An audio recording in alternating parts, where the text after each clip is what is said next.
Setup, ktorý vidíš práve teraz u mňa tu na stole, stojí okolo 450 €. A otázka znie, oplatí sa to? Na to ti odpoviem v tomto videu. Ale pravdepodobne si hovoríš, že Kellins, čo to je? Hovoríš si to určite, lebo si mi asi 50 krát písal na Instagram, ale kokos, čo to je? Hej, kde si to kúpil? Hej, ako to viem zohnať? Vieš, keď som hodil nejakú fotečku na internete. Je to SSP-28 od Novriča, to je vlastne tá pištol, respektíve Glock, ktorý má split side záver a má 28 RPS, čili proste 28 rán za sekundu, keby náhodou niekto nevedel. To je vlastne ten taký ich push-up, že má to 28 rán za sekundu, kúp si to, je to brutálne. Gameplay a testovačku nájdeš na mojom kanáli pod týmto obrázkom a názvom.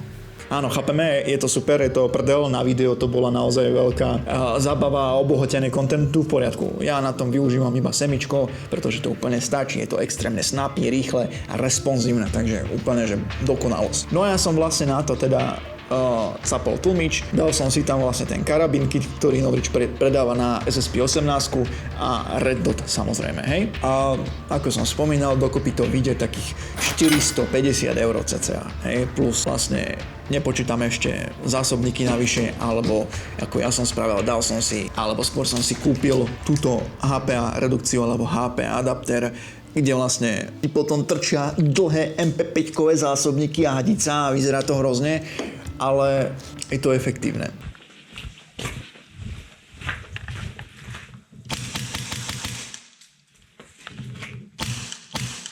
Ja som už dlhú dobu túžil po plynovej MP7 alebo MP9. No avšak problém je, že pri týchto zbraniach, aj keď sa ti už podarí hlavne tú MP9 zohnať, tak je veľký problém s tým nájsť do toho nejaké diely.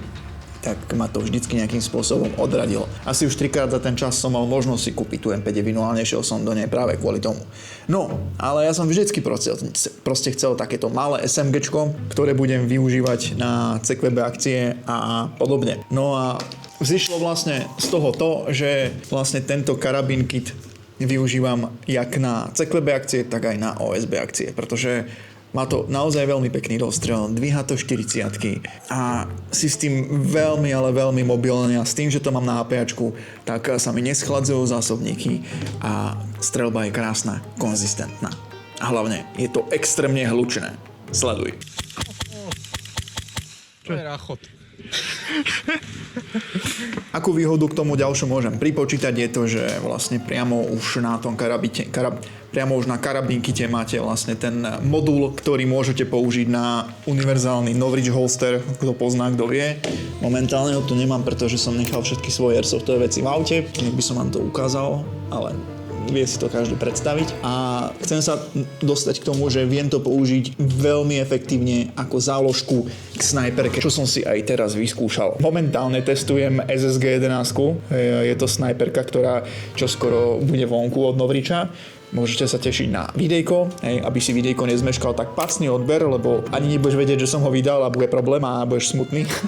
Videjko bude fakt brutálne. A hej, ako som spomínal, viem to naozaj veľmi efektívne použiť ako záložku. Hej, proste jednoducho potrebujem ísť niekam, snajperku si proste chytím do ruky, vytiahnem si toto a idem proste. Úplne brutálna vec. Aby som zodpovedal na otázku, či sa oplatí investovať do takého niečoho, no pokiaľ chceš niečo, s čím budeš extrémne agilný a zároveň občas to mať aj ako záložku k nejakej dlhej zbrani, s ktorou nechceš na blízko niekoho strieľať, tak určite áno. A hlavne aj kvôli tomu, že keď sa ti na tom niečo poserie, vieš na to veľmi rýchlo zohnať diely. Avšak jedna vec ma trošku na to mrzí, že ty v základe vlastne k tomu karabín kitu dostaneš vlastne takéto naťahovacie štupliky ako keby a príde mi to strašne malé. Hej. Ocenil by som, aby boli trošku dlhšie, ale samozrejme, čo som pozeral na Novričovom shope, tak ty si vieš zakúpiť naťahovacie páčky, ktoré sú trošku viacej väčšie a robustné, ale tak to záleží už potom na každom. Čo sa ešte týka pažby,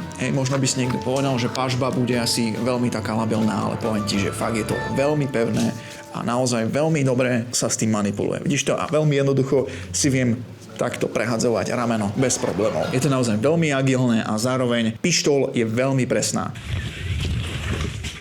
Poď.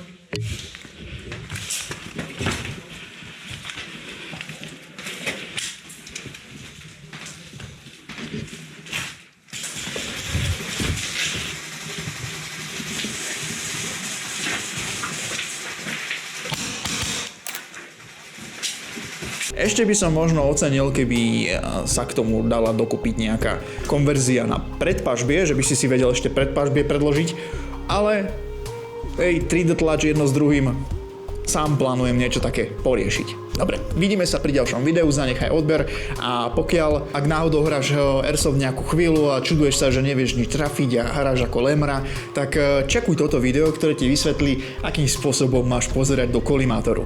Zatiaľ sa maj a vidíme sa pri ďalšom videu, ideme, ceklebečko jedno s druhým, bám!